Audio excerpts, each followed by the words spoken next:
எங்கள் அன்பு பிள்ளைகளே, இயேசுவின் நாமத்தினாலே உங்களை வாழ்த்தி வரவேற்கிறேன். ஒவ்வொரு நாளும் அந்த வீடியோ மூலிமா உங்களை காண்பதில் மிகுந்த மகிழ்ச்சி, மிகுந்த சந்தோஷம். இந்த நாளில் ஒரு வேத வசனத்தை காண்பிக்கிறேன். சங்கீதம் 71:1. கர்த்தாவே, உம்மை நம்பியிருக்கிறேன், நான் ஒருபோதும் வெட்கப்படாதபடிக்கு செய்யும். பாருங்கள், கர்த்தரை நம்புகிறவர்கள் ஒருபோதும் வெட்கப்பட்டு போவதே இல்லைன்னு வேத வசனம் சொல்லப்படுது. யாரெல்லாம் கர்த்தரை நம்புறீங்க, யாரெல்லாம் நம்பாத இருக்கிறீங்க? நம்பாதவர்கள்லாம் நம்புங்க. ஏன்னா தாவீதுடைய வாழ்க்கையிலே பாருங்கள், வேதத்தில் ஒரு தாவீது என்ற ஒரு மனுஷர் இருக்கிறார்.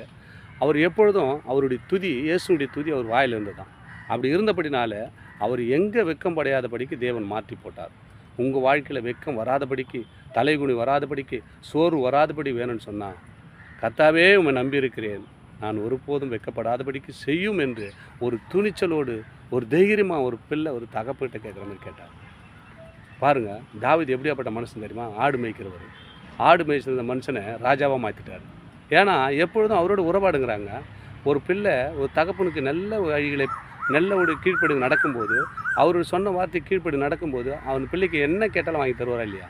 அதே போல் இயேசுக்கு உகந்த தேசனாய், இயேசுக்கு உகந்த பிள்ளையாய் தாவீது இருந்தபடினால ஆடு மேய்ச்சிருந்த அந்த நிலைமை மாற்றி ராஜாவாக மாற்றினார்.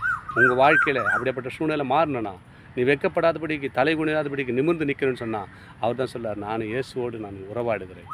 அவர் இயேசுவோடு உறவாடி கொண்டார். கர்த்தாவே உன்னை நம்பியிருக்கிறேன் அப்படின்னு யாரெல்லாம் சொல்ல போகிறீங்க? இந்த வீடியோ பார்க்குற, இந்த வசனத்தை கேட்குற அன்பு சகோதரன், அன்பு சகோதரியே, நீ கர்த்தரை நம்புங்க. தாவீது நம்பினார், வாழ்க்கையை மாற்றினது. உங்கள் வாழ்க்கை மாறும்னு சொன்னால், இயேசுவே நான் உன்னை நம்பியிருக்கிறேன்பா, என் வாழ்க்கை, என் பிள்ளைகளுடைய வாழ்க்கை, என்னுடைய சூழ்நிலை எல்லாம் மாறணும் ராஜா அப்படின்னு சொல்லி கேட்கும்போது நிச்சயமாக ஒரு சூழ்நிலையை மாற்றுவாருங்க. எந்த மனுஷனும் மாற்ற முடியாது. அவங்களாம் நம்மளுக்கு முன்னாடி சொல்லிட்டு பின்னாடி தான் குறை சொல்லுவாங்க. நம்ம குறையை அவங்ககிட்ட போய் சொல்ல போனால் அவங்க என்ன பண்ணுவாங்க, கேட்டுக்குவாங்க. இந்த குறையை போய் இன்னொருத்தர்கிட்ட சொல்லுவாங்க, அவங்க வந்து இப்படி பேசுனாங்க, அவங்க இப்படி சொல்கிறாங்க அப்படின்னு சொல்லி கேவலமாக நம்மக்கிட்ட தான் பேசுவாங்க. ஏசு அப்படியாப்பட்டவர்களுங்க.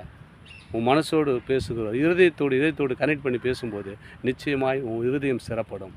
இயேசு உங்களை ஆசீர்வதிப்பாருங்க. அதே போல் தான் தாவீது ராஜாவை மாற்றினார். தாவீதை ராஜாவை மாற்றினார். ஆடு தான் மேய்ச்சிருந்தார். ராஜா ஆடு 4 நிலைமை வரும்னு சொன்னால், தாவீதோடு இயேசு இருந்தார், இயேசுவோடு தாவீது இருந்தார். எவ்வளோ உருக்கம் பாருங்கள். உங்களோடு இயேசு வரணும்னு சொன்னால் நோக்கி கூப்பிடுங்க. கர்த்தாவே உன்னை நம்பி இருக்கிறேன், நான் ஒருபோதும் வெட்கப்பட்டு போகக்கூடாதுப்பா இந்த சூழ்நிலைன்னு சொல்லிட்டு நம்பி கேளுங்க. நிச்சயமாக கர்த்தர் உங்களை விடுவித்து ஆசீர்வதிக்க, வெட்கத்துக்கு பதிலாக தலைகுனிக்கு பதிலாக தலை நிமிர செய்கிற இயேசு இந்த நாளில் உங்களோடு பேசுகிறார். எந்த தலைகுனிவோ, துக்கமோ, வேதனையோ எதை பற்றியும் கவலைப்படாதீங்க. இயேசு உங்கள் வாழ்க்கையில் வந்துட்டார்னா எல்லாம் ஆசீர்வாதம், எல்லாம் ஆசீர்வாதம் தான். பயப்படாதீங்க. இந்த வசனத்தை கேட்ட, வீடியோவை பார்த்த உங்கள் குடும்பத்தில் தலை குனிற மாதிரி சூழ்நிலை இருக்குமேனால், ஆண்டவர் இந்த நாளிலே பேசுகிறார். நீ அவரிடத்தில் ஒப்பு கொடுக்கும்போது, அவரை நம்பும்போது நிச்சயமாக உங்கள் சூழ்நிலை மாறும், ஆசீர்வாதம் பெறுங்கள். தொடர்ந்து இந்த வீடியோ பாருங்கள். வீடியோ பார்த்துட்டு தொடர்ந்து என் வீடியோ பார்க்கணுன்னு சொன்னால் சப்ஸ்கிரைப் பண்ணி பாருங்கள். நான் போடுகிற எல்லா வீடியோவும் உங்களிடத்தில் வந்து உங்களுக்கு பிரயோஜனமும் தேவனுடைய நாமத்தை மகிமைப்படுத்த அது ஏதுவாக இருக்கும். ஆமேன். God bless you.